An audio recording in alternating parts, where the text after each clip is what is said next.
Hi hello नमस्कार, स्वागत करते मी माझ्या एका नवीन ब्लॉगमध्ये। कशा आहात तुम्ही सर्व नक्की सांगा कमेंटमध्ये।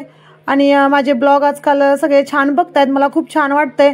आणि असेच माझे ब्लॉग छान छान बघत राहा, मी पण असे छान छान ब्लॉग बनवीन तुमच्यासाठी। तर माझे ब्लॉग कसे वाटतात ते पण सांगा कमेंटमध्ये। चला मग आजच्या ब्लॉगला सुरुवात करूया। आणि आजच्या ब्लॉगमध्ये काय काय आहे दाखवते मी तुम्हाला। आणि आता इथं सकाळची वेळ होती, तर आता माझी बाकीची कामं आवरली होती, तर म्हटलं चला स्वयंपाक वगैरे करूया। आणि सकाळ सकाळी गावाकडे स्वयंपाक पहिल्यांदा बनवावा लागतो, बाकीचं नंतर कामं झाली तरी चालतात। तर आता इथं मी भाकरी वगैरे बनवत आहे आणि वरती गॅसवरती मी भाजी आमटी वगैरे पण फोडणी वगैरे टाकली होती। तर चला मग आता मी पटपट सगळ्या भाकरी वगैरे बनवते आणि आजच्या ब्लॉगमध्ये काय काय आहे तुम्हाला सगळं दाखवते मी। चला मग करा ब्लॉग कंटिन्यू।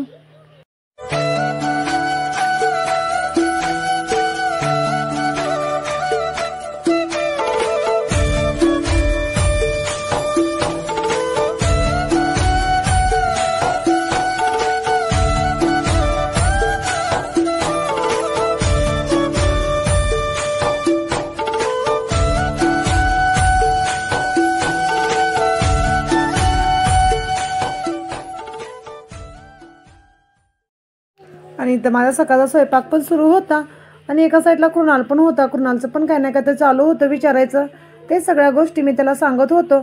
आणि कृणालचं सकाळचं खाणं कमी आणि दमवणं जास्त असतं, माहीत नाही त्याला काय होतं, पण सकाळी तो खूपच दमवतो। त्याच्यानंतर स्वयंपाक वगैरे झाल्यानंतर आता इथं मी शेंगा वगैरे फोडत आहे, कारण आता आम्हाला जम्मूला जायचं होतं, तर मला शेंगदाणे वगैरे घेऊन जायचं होतं। आणि आता इथं फौजींचं माझं थोडं शेंगा वगैरे फोडायचं काम चालू होतं। आणि गावाकडे कशा गोष्टी बघा सगळ्या आपल्या घरच्याच असतात, आणि इथं जम्मूमध्ये तर आम्हाला सर्व गोष्टी विकत घ्याव्या लागतात। पण गावाकडे असं काय नाही, आपल्या घरच्या आहेत तर आम्ही चला म्हटलं घेऊन जाऊया जम्मूला। आणि असं काही नाही की गावाकडे या सगळ्या गोष्टी खूप आसानीनं मिळतात, खूप मुश्किलनं मिळतात, सगळ्यांना कष्ट वगैरे करावं लागतं शेतामध्ये, तेव्हाच या सगळ्या गोष्टी मिळतात।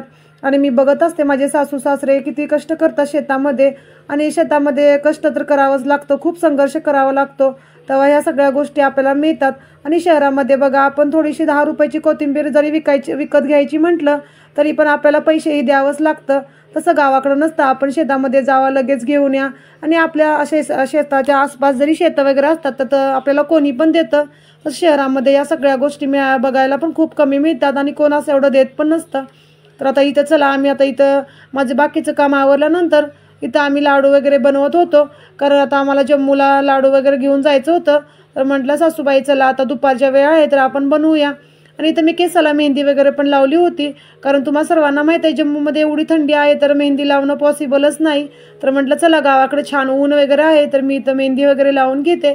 आणि या माझ्या इथं चुलत सासूबाई आहेत, त्या इथं आल्या होत्या मदत करण्यासाठी, आणि त्या आता माझं व्हिडिओ वगैरे बघत होत्या। आणि एका साईडला माझं आणि सासूबाईंचं पण काम चालू होतं। आम्ही पहिलं चिरमुऱ्याचा थोडा भडंग बनवला आणि त्याच्यानंतर आम्हाला लाडू पण बनवायचे होते। आम्ही लाडवाचा पाक वगैरे बनवून ठेवला होता, थोडा वेळ थांबावं लागलं कारण गरम होता आणि थोडं पाक मुरायचा होता। तर म्हटलं चला तोपर्यंत आपण चिरमुऱ्याचा भडंग वगैरे पण बनवून घेऊया। आणि गावाला आल्यापासून आमचं काही नाही काहीतरी काम चालूच होतं, आणि खूप असं छान छान पदार्थ आम्ही बनवले होते आणि ते आम्ही जम्मूला पण घेऊन आलो। तर आता इथं आमचा पाक वगैरे मुरला आणि इथं बघा आम्ही किती छान छान लाडू बनवले आहेत। तर आजचा ब्लॉग कसा वाटला नक्की सांगा कमेंटमध्ये। आणि आमचे लाडू पण बघा किती छान बनले आहेत, तुम्हाला आवडले तर नक्की लाईक करा, शेअर करा। आणि आमच्या सासूबाईंनी घरातच हा पाक बनवून छान असे लाडू बनवले होते। चला मग आजचा ब्लॉग कसा वाटला नक्की सांगा कमेंटमध्ये। भेटूया अशाच नवीन ब्लॉगमध्ये। ओके बाय, जय महाराष्ट्र।